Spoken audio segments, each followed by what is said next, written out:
Hello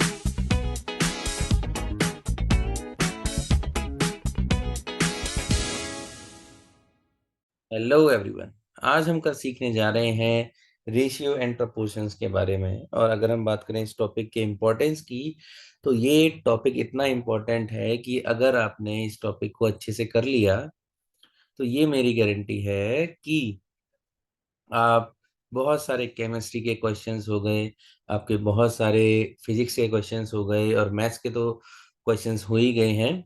इन questions को आप easily solve कर पाएंगे, बट कंडीशन क्या है, आपको ये टॉपिक अच्छे से समझना पड़ेगा। ठीक है, तो चलिए अब हम आगे सॉल्व कर लेते हैं। सबसे पहले बात करते हैं रेशियो की। तो दरअसल होता क्या है रेशियो? जब भी हम रेशियो की बात करें तो रेशियो से हमारा मतलब होता है कि चीजों को कंपेयर करना। क्या काम है हमारा? कंपेयर करना। ठीक है, अब कंपेयर तो करते हैं, पर सवाल ये आता है कंपेयर करें किसे? तो कंपेयर करने के लिए सबसे जरूरी जो कंडीशन है कि उनकी यूनिट्स सेम होनी चाहिए या वो फिजिकल क्वांटिटीज सेम होनी चाहिए। जैसे अगर हम बात करें, किसी की हाइट की बात कर रहे हैं, तो एक हाइट को दूसरे की हाइट से हम कंपेयर करेंगे। और अगर हम बात करें हाइट को वेट के साथ, नहीं, आप हाइट को वेट के साथ कंपेयर नहीं कर सकते। ठीक है, और पर वेट को वेट के साथ कंपेयर कर सकते हो, मनी को मनी के साथ कंपेयर कर सकते हो। इस तरीके से हम अगर एक या एक से ज्यादा चीजों को कंपेयर करते हैं तो वही हमारा रेशियो कहलाता है। वही हमारा क्या कहलाएगा? रेशियो। तो चलो हम एक एग्जांपल से देख लेते हैं एक्चुअल में रेशियो को लिखेंगे कैसे। ठीक है, सपोज मान लेते हैं हमारे पास है एक आमिर खान और एक मान लेते हैं हमारे पास है सलमान खान। ठीक है, दो लोग हैं हमारे पास। तो इन दोनों की अगर हम बात करें, आमिर खान और सलमान खान की, तो फिलहाल हम जस्ट एज्यूम कर लेते हैं कि आमिर खान के पास है 10 रुपए, क्योंकि उसकी फिल्म फ्लॉप हो गई थी, और सलमान खान के पास है 20 रुपए, मान के चल लेते हैं। ठीक है, दोनों के रुपए हैं। अब अगर हम इन्हें कंपेयर करें हैं तो हम ये कह सकते हैं कि यहाँ सलमान खान के पास क्या है, आमिर खान से डबल रुपए हैं। या हम ये भी कह सकते हैं कि आमिर खान के पास जो रुपए हैं, आधे हैं सलमान खान के कंपैरिजन में। तो ये तो हो गई वर्ड्स में, जब हम मतलब ए वर्ड्स की बात करते हैं। अब अगर हमें लिखना हो मैथ्स की टर्म्स में तो कैसे लिखेंगे? ये दो बिंदियां लगाकर या फिर इन दो डॉट्स को लगाकर कैसे लिखोगे? 10 डॉट एंड 20। अब अगर हम इनको बात करें, क्या कहते हैं इनको? हम कहते हैं इज टू। क्या कहेंगे इसे हम? Is to. तो इसको हम ऐसे प्रोनाउंस करते हैं 10:20, या फिर आप इसे कहेंगे 10:20। ठीक है, अब अगर हम और सिंपल फॉर्म में लिखें तो ये कट कट के क्या आ जाएगा? 1:2। 1:2 का रेशियो आ गया। ओके, ये होता है रेशियो लिखने का तरीका। एक तरीके से और हम रेशियो लिख सकते हैं, वो तरीका है हमारा 1/2। ये भी लिखने का तरीका है रेशियो, ये भी लिखने का तरीका है रेशियो। ठीक है, ये तो था कंपैरिजन, हमने रुपए का किया, आमिर खान और सलमान खान के रुपए के कंपैरिजन किया।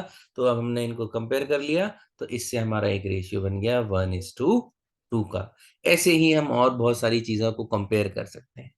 चलिए अब हम बात कर लेते हैं प्रपोर्शन की। रेशियो मैंने आपको क्या समझाया कि जब आप एक क्वांटिटी को दूसरी क्वांटिटी के साथ कंपेयर करते हैं तो वो रेशियो बनता है। प्रपोर्शन में हमेशा हमें याद रखना है कि जब हम दो रेशियो को कंपेयर करते हैं, मान लेते हैं हमारे पास है A/B, एक रेशियो है, और दूसरा रेशियो है हमारा P/Q। जब हम इन दो अलग अलग रेशियोज को कंपेयर करेंगे तो हम उसे प्रपोर्शन कहते हैं, उसे हम प्रपोर्शन कहेंगे। और लिखने का तरीका सिंपल है, A/B। अब यहाँ इक्वल टू साइन है, तो यहाँ 4 डॉट्स आ जाएंगे। कितने 4 डॉट्स आएंगे? 4 डॉट्स। And P/Q। एक तो ये तरीका हो गया प्रपोर्शन को लिखने का। दूसरा तरीका की अगर हम बात करें तो ऐसे लिख सकते हैं A/B = P/Q। ठीक है, ये तरीका हो गया। अब ये तो रही बात रेशियो की, और प्रोपोर्शन में दोनों में सिर्फ इतना सा अंतर है कि रेशियो में हम दो या दो से ज्यादा क्वांटिटीज को कंपेयर करते हैं, बट कंडीशन वहां क्या होती है, उनकी फिजिकल क्वांटिटी या फिर यूनिट सेम होनी जरूरी है। और वहीं हम प्रोपोर्शन की बात करें तो यहाँ हम दो रेशियो को कंपेयर करते हैं। ठीक है, तो चलो अब हम कुछ क्वेश्चंस देख लेते हैं, इजी से क्वेश्चंस हैं, ट्राई करेंगे सॉल्व करने के लिए। तो चलिए पहले बात कर लेते हैं एक इस क्वेश्चन की। तो हमारे पास एक अमाउंट है 360 रुपीज, और हमारे पास रमेश और रेशमा को 3:5 के रेशियो में डिवाइड करना है। कोई बात नहीं, तो सबसे पहले क्या लिखना है, रमेश लिखना है और रेशमा लिखना है। हम रेशमा को आर ही लिख ले रहे हैं और रमेश को आर है। अब इनका जो रेशियो होना चाहिए वो कितना होना चाहिए, 3/5। ठीक है, चलो अब आपको सिर्फ एक सिंपल सी चीज करनी है। मान लेते हैं एक्स एक कॉमन फैक्टर है इनके बीच में। क्या है, एक्स एक कॉमन फैक्टर है। सो रमेश के पास कितने रुपए हो गए, रमेश के पास हो गए आपके 3x, और रेशमा के पास कितने हो गए आपके 5x। सो टोटल कितना हुआ रमेश और रेशमा का मिला के, तो जस्ट जोड़ दो, रमेश और रेशमा के रुपए हमने मिलाए, कितना हुआ 3x प्लस 5x, कितना हो गया 8x। ठीक है, अब ये जो वैल्यू है हमें किसके इक्वल दी हुई है, 360 रुपए के इक्वल, तो इक्वल कर दो। तो यहाँ पर x की वैल्यू कितनी आ जाएगी आपकी, नॉर्मल से मैच करना है, डिवाइड बाई 8 कर दो, कितना आएगा 8 4 जा 32 एंड 8 5 जा। सो x की वैल्यू यहाँ पर आ गई आपकी 45। अब क्या करना है, बस हमें पता है रमेश की वैल्यू कितनी है, रमेश के पास कितना है 3x है, तो x की वैल्यू 45 आई थी, तो 3 × 45 कर दो। इसी तरीके से रेशमा की बात करते हैं, तो रेशमा में कितना 5:x करना था, तो कर दो, आपको 5 × 45 कर दो, बाकी का आपका आंसर आ जाएगा। 3 5 जा 15 एंड 3 4 जा आपका कितना हो जाएगा 12 और एक 13, एंड रिमेनिंग आपका यहाँ 5 5 जा 25 एंड 5 4 जा 20 प्लस 2 25। ठीक है, सो इस तरीके से हम इन क्वेश्चंस को सॉल्व करते हैं। एक तरीका और है, वो मैं अगला क्वेश्चन अगर इस जैसे आया तो मैं उसमें आपको बताऊंगा। चलिए अब एक ये क्वेश्चन कर लेते हैं। हमारे पास ये क्वेश्चन है कि there are 25 fishes and 10 crabs in a tank, find the ratio number of fishes to number of crabs. तो यानी कि सबसे पहले फिश और क्रैब का रेशियो लिखना है, तो फिश लिखा और क्रैब लिखा। उसके बाद आपको फिशिस के ऊपर फिशिस के सामने फिशिस का नंबर यहाँ 25 है, और क्रैब के सामने क्रैब का नंबर 10। तो निकाल दो, सॉल्व करो, 5 5 एंड 5 2 10। तो ये आपका रेशियो आ गया 5:2। बस इतने सिंपल सिंपल क्वेश्चन हैं। चलिए एक क्वेश्चन और देख लेते हैं अब हम। बहुत आसान है, बस इस कंसेप्ट को आपको ध्यान से समझना है। जैसे क्वेश्चन 2 में अगर हम बात करें, क्या लिखा है, Rita used sugar and T in ratio 2:1। क्या लिखा है, शुगर और किसका रेशियो है, टी का रेशियो है। तो हमने मान लेते हैं शुगर को एस लिखा और टी को हमने कैपिटल टी से लिख दिया। इनका रेशियो कितना है, 2/1।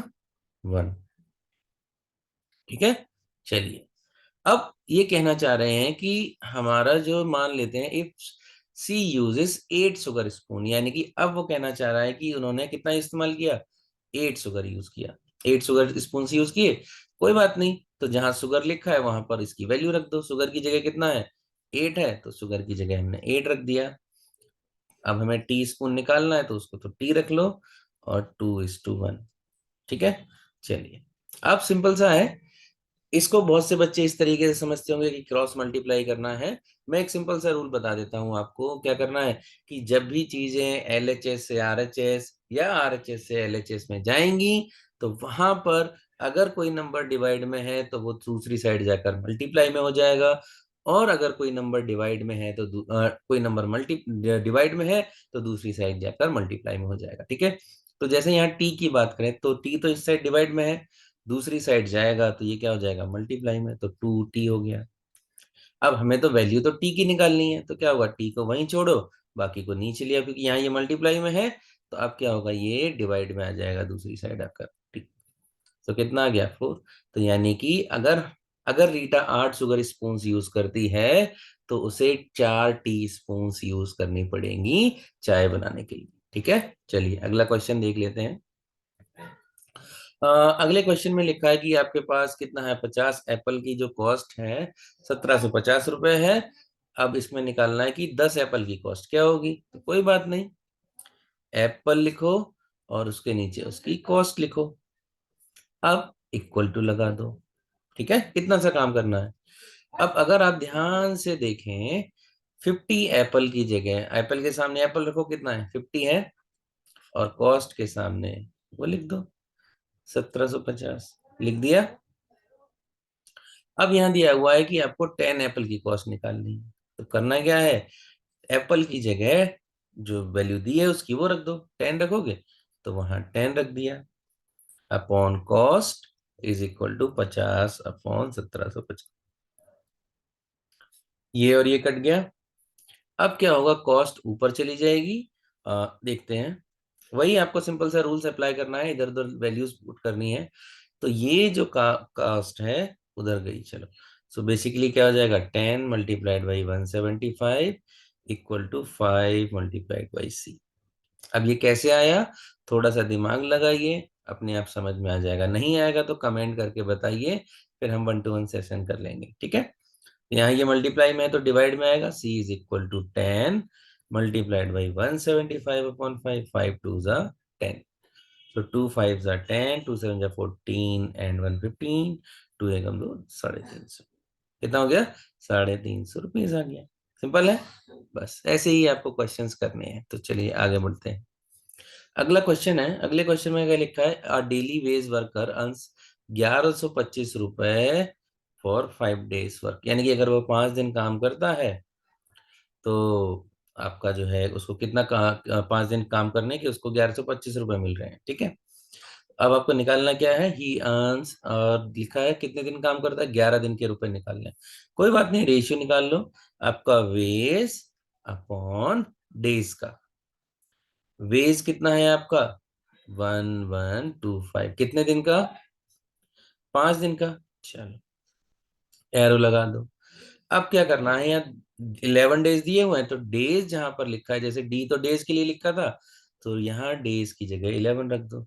सो work upon wages upon days 11 is equal to 1125 upon 5। Solve कर दो। वेजेस तो निकालने हैं तो वेजेस को वहीं रखो, यहाँ डिवाइड में है तो दूसरी साइड जाके क्या होगा, मल्टीप्लाई। तो wages is equal to 1125 multiplied by 11 divide by 5, 5 बन जा 5, 5 टू जा 10, 5 टू जा 10, 5 5 जा। अब मैंने आपको बता रखा है कि 11 से कैसे मल्टीप्लाई करते हैं, मैं फिर से बता दे रहा हूँ। ये वाली टर्म को इस एक साइड रख लो, ये वाली टर्म को एक साइड रख लो। अब क्या करना है, इन दोनों को ऐड करो, 5 + 2 7। अब उनके बगल वाली टर्म्स को भी ऐड कर दो, 2 + 2 4। बस ये आपका आंसर आ गया। यानी कि अगर जब वो 11 दिन काम करेगा तो उसे कितने रुपए मिलेंगे, 2475 रुपए मिलेंगे।